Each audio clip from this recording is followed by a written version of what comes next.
एक बहुत गरीब किसान था। वह अपनी बेटी के साथ एक छोटी सी झोपड़ी में रहता था। उसके पास खेती करने के लिए इतनी कम जमीन थी कि उसकी फसल को बेचकर उसे बिल्कुल थोड़े से रुपए मिलते थे। उन रुपयों से वे लोग ठीक से खाना भी नहीं खा पाते थे। वह राजा के पास अपनी समस्या लेकर आया। राजा दयालु थे। उन्होंने किसान को अपनी जमीन में से कुछ जमीन दे दी खेती करने के लिए। उन्होंने कहा, यह जमीन तो हमारी ही रहेगी, लेकिन उस पर उगने वाली फसल तुम्हारी होगी। किसान ने राजा को बहुत बहुत धन्यवाद दिया। एक दिन वो खेत की जुताई कर रहा था, तभी उसका हल किसी कठोर चीज से टकराया। उसने वहां खोदकर देखा तो उसे सोने की एक ओखली मिली। किसान ईमानदार था। उसने अपनी बेटी से कहा, हमें यह ओखली राजा के खेत से मिली है। जिसकी जमीन है उसी की यह ओखली भी है, इसीलिए हमको इसे राजा को लौटा देना चाहिए। किसान की बेटी बोली, नहीं पिताजी, आप ऐसा मत कीजिए। आपको सिर्फ ओखली मिली है।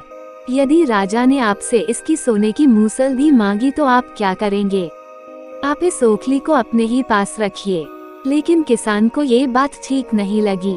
वह बोला, जो चीज हमें मिली ही नहीं, वह मांगने का राजा को कोई अधिकार नहीं है। वह राजा के पास ओखली लेकर पहुंचा, लेकिन दरबार में ठीक वैसा ही हुआ जैसा कि किसान की बेटी ने सोचा था। राजा ने सोचा कि किसान ने लालचवश मूसल अपने पास रख ली है। किसान बेचारा सोने की मूसल कहां से लाकर देता। नतीजा ये हुआ कि किसान को जेल में डाल दिया गया। जेल में न उसे ढंग से खाना मिलता था, न पानी। किसान को ऐसी गलती की सजा दी गई थी जो उसने की ही नहीं थी। वह खाए पिए बिना निढाल हो गया। लेटे लेटे वह रोता रहता था और कहता था, बेटी की बात मानी होती। काश मैंने अपनी बेटी की बात मानी होती। एक दिन राजा ने उसे ऐसा कहते हुए सुन लिया। उन्होंने किसान से पूछा कि वह ऐसा क्यों कह रहा है। तब किसान ने राजा को पूरी बात बताई। राजा को अपनी गलती का एहसास हुआ। किसान को तुरंत छोड़ दिया गया। किसान की बेटी को राजा ने दरबार में बुलाया। उससे बातें करने के बाद राजा को पता चल गया कि वो कितनी बुद्धिमान है।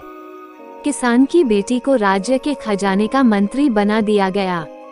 उन्हें रहने के लिए घर और सभी सुख सुविधाएं दी गईं। किसान और उसकी बेटी सदा सुख से रहे। किसान को थोड़ा कष्ट जरूर झेलना पड़ा, लेकिन अंत में जीत सच्चाई की हुई।